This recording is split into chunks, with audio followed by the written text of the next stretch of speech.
for posterity. Go ahead.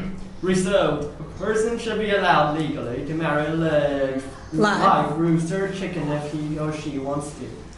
Okay, and your argument. A. If a person wants to marry a rooster or chicken, it's their own choice. The law should not stop a person from doing something where no harm will come to anyone else. B. The chicken or rooster will eventually die, most likely killed for its meat. Being married legally can prevent it from being killed, making it live a happier life. C. If a person wants to marry a chicken or rooster, it means the person wanting to marry a chicken or rooster is really in love. As long as the person wishing to marry the chicken is of legal age, and the law should not interfere with their love life. Okay. All right. Who is going to be the first speaker for the opposition? Okay, Sato, please give us your argument. If they marry to a chicken or a dog, they are not able to reproduce. If people can't reproduce, the birth rate will decrease. There will be less manpower and society can't work like before. Second, chicken is one of our food resources, but you choose to marry them instead of eat them. That's strange. Okay. All right, Lamona.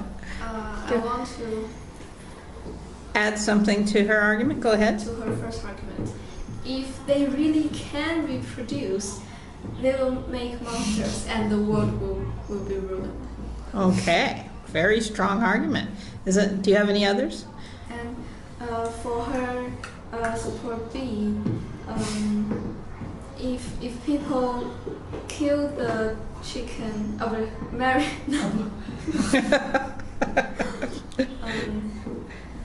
marry with the chicken instead of kill them, people will have no chicken meat to eat, and it decreases the diversity of food. And if people keep chicken in their home, it will be too noisy, and chicken are hard to communicate because they're not smart enough to make the person feel love. And the chicken doesn't have a language. That's speciesism, right? Okay. You have 1 minute. No time to prepare, but I want you to address their arguments. Kyle. One does not need to be able to reproduce to be able to fall in love and to marry. Okay. But they're not able to communicate because the chicken can't talk. Of course, but if they're in love, they don't need to communicate. Oh my goodness. But the thing is, if a person falls in love with a chicken, okay, one at a time. Go ahead. Two person who is deaf and also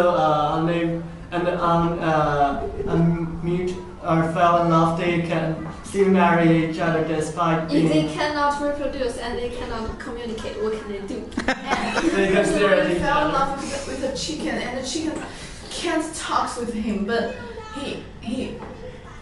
I think he's a weirdo, and this love maybe You should not judge maybe the chicken doesn't love him because the chicken doesn't talk, so you don't know how the Chicken's Okay. brain is too small. All right, it is time for the ruling. All right, arguments on both sides are very compelling. And I do want to not be speciesist, and so I acknowledge that I may have a bias toward the human argument. However, one argument I find particularly compelling. You brought out the fact that the chicken cannot speak, and therefore, how can we know that the chicken actually wants to marry the human? The chicken cannot give consent, and legally you cannot marry if you cannot give consent. So I rule that the ladies have won this debate, and the definition of marriage for now remains simply a human question. Thank you, ladies and gentlemen, for your very strong arguments. Good job.